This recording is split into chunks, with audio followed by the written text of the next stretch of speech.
This Michigan moment comes from YouTube, where a viewer suggested a topic that really piqued our curiosity. So for today's episode, we're examining the Battle of Skull Island in this Michigan moment.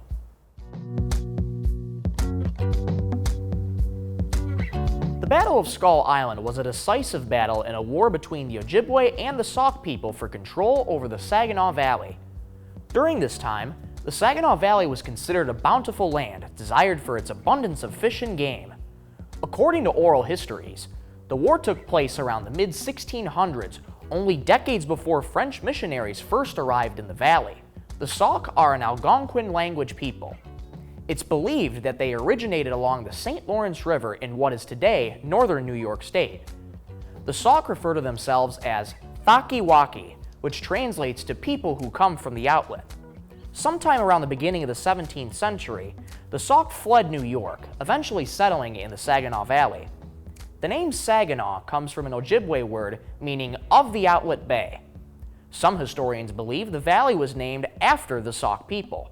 While the Sauk were in Saginaw, the Ojibwe occupied the land north of the valley, a region with a much harsher climate. According to oral histories, the Ojibwe allied with Ottawa of the south to take the valley for themselves. This tribal alliance began a series of surprise attacks on the Sauk, which decimated their population. This campaign against the Sauk came to its climax on a small strip of land that would become known as Skull Island. The Battle of Skull Island began when the last of the Sauk people boarded their canoes and fled to safety across the Saginaw River. While without boats, the Ojibwe and Ottawa forces were left stuck on the other side of the bank.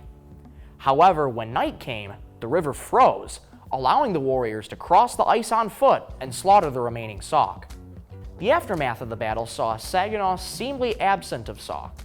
What remained of the Sauk migrated south to what is today Illinois and Wisconsin, eventually being forced west to Oklahoma through treaties with the United States. However, in the years after the battle, there were several Sauk sightings in the Saginaw Valley. The Ojibwe believe these sightings to be spirits, vengeful Sauk come back from the dead to haunt the valley.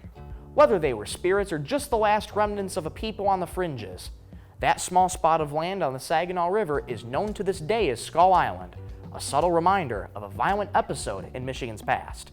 Thank you for watching this episode. If you'd like to know more about Michigan, leave a comment, and we'll see you next time on Michigan Moment.